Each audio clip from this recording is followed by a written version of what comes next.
અને અહીંયા એક ઉદાહરણ, આ મારા શકીલભાઈ, અમારે કોઈ નાનપણથી કોઈ મિત્રતા નથી, આ તો ઓળખાણ નથી, પણ એક સારું કામકાજ કરે છે અને એમના સારા કામકાજથી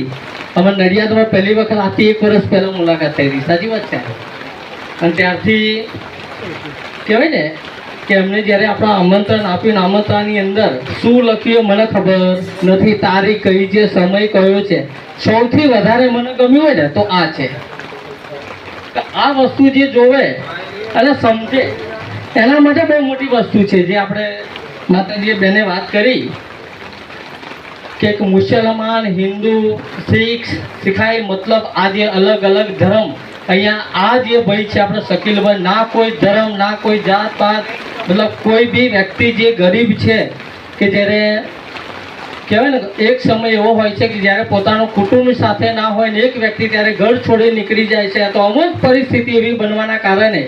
એ વ્યક્તિ આમથી આમ રોડ ઉપર રખડતા હોય, ફૂટપાથ ઉપર સૂઈ રહ્યા હોય, તો એ વ્યક્તિના કપડાં, ટાઈમે ખાવાનું, પીવાનું, ઊંઘવાનું કોઈ ઠેકાણું હોતું નથી. તો એવા સમય અમુક આવા એક વિરલાઓ જ્યારે જાગતા હોય અને એ વ્યક્તિનું, એક નાનામાં નાના વ્યક્તિનું વિચારી અને એમનાથી બને એ પરિસ્થિતિ તેવા મતલબ જે બી કાર્ય કરે છે, જે બી સેવા કરે છે ને ભૂખ્યાને ભોજન અને બનાવવું ને કોઈ બી સંસ્થા, કોઈ બી તમારા ચેરિટેબલ ટ્રસ્ટ ચલાવવું હોય તો એ ટ્રસ્ટ બનાવવું સહેલું છે, પણ 2 વર્ષ સુધી, આજે 2 વર્ષ પૂર્ણ થયા છે,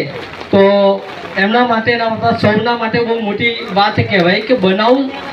સહેલું છે, પણ 2 વર્ષ ટકાઈ રહેવું, ટકાઈ રાખવું બહુ મોટી વસ્તુ છે. તો શકીલભાઈ અને અહીંયા તમામ જેટલા બી મિત્રો છે, હું વિનંતી કરીશ કે જમાનો આપણો બદલાઈ રહ્યો છે. હવે